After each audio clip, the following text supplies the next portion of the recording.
తప్పమ్మా, ఏదో అక్కడ ఉన్న నలుగురు చెప్పిన మాటలు పట్టుకొని దాటిని స్పీచ్ ఇచ్చడం తప్పమ్మా అని క్లియర్గా చెప్పినాక కూడా వినలే.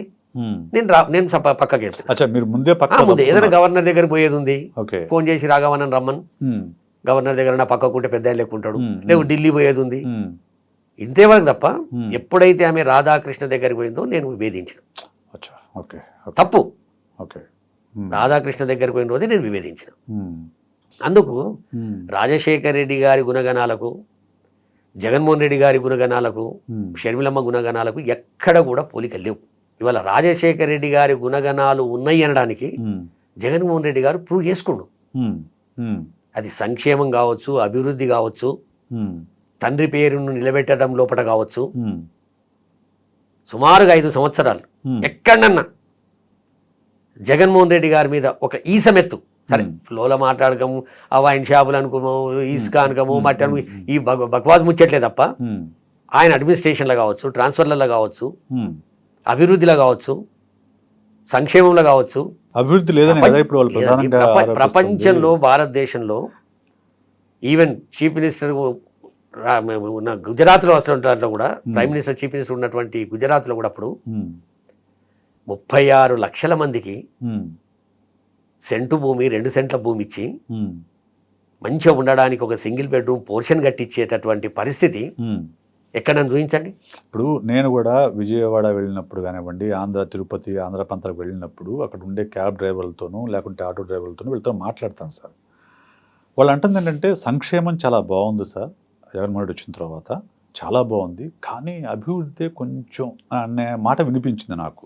అభివృద్ధి ఏంటి అంటే వాళ్ళ ఉద్దేశం ఏంటంటే కొంచెం డెవలప్ బిల్డింగ్లు, క్యాపిటల్ లేదు, మెయిన్ రాజధాని. ఇప్పుడు సెక్రటరియట్ కట్టిండి మా కేసీఆర్ గారు, ఏంది సెక్రటరియట్కి ఉన్న విలువ ఏం చెప్పండి.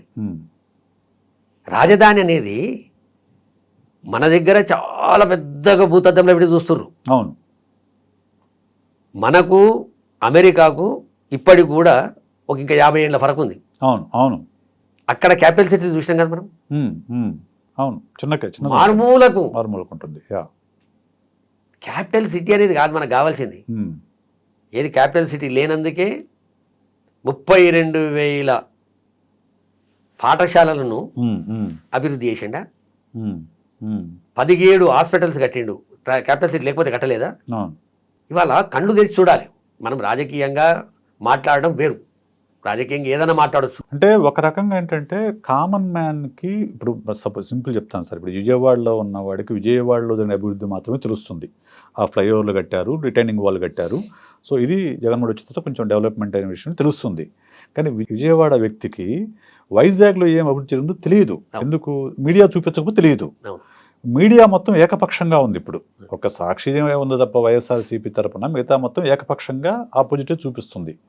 అది సో ఏమవుతుంది, కామన్ మ్యాన్కి అభివృద్ధి జరగలేదనేది మెసేజే వెళ్తుంది, ఎక్కువ మందికి ఇంప్లాంట్ అవుతుంది.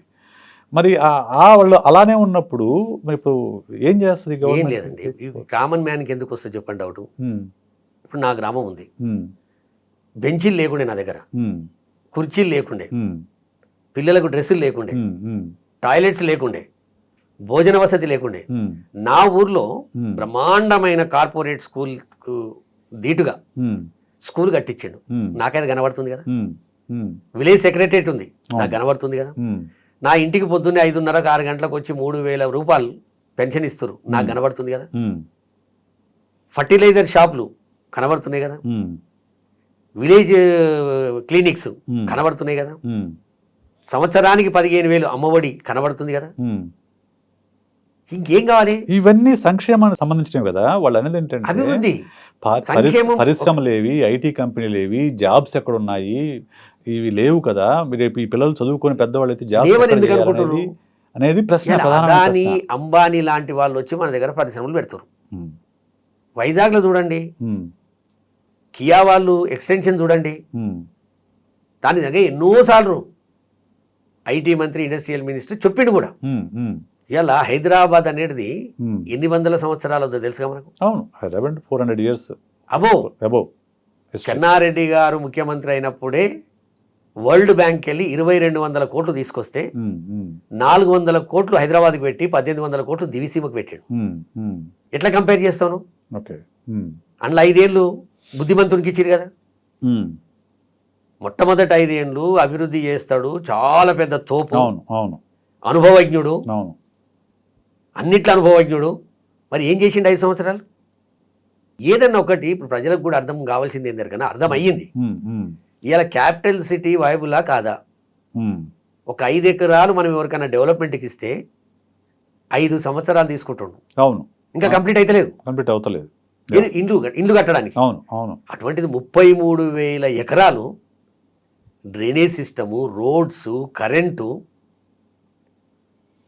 ఇది ఎట్లా ఇది అనుభవం ఉన్న వాళ్ళు, అనుభవం లేని వాళ్ళు తర్వాత ముచ్చట. ఇది జరిగే పనే?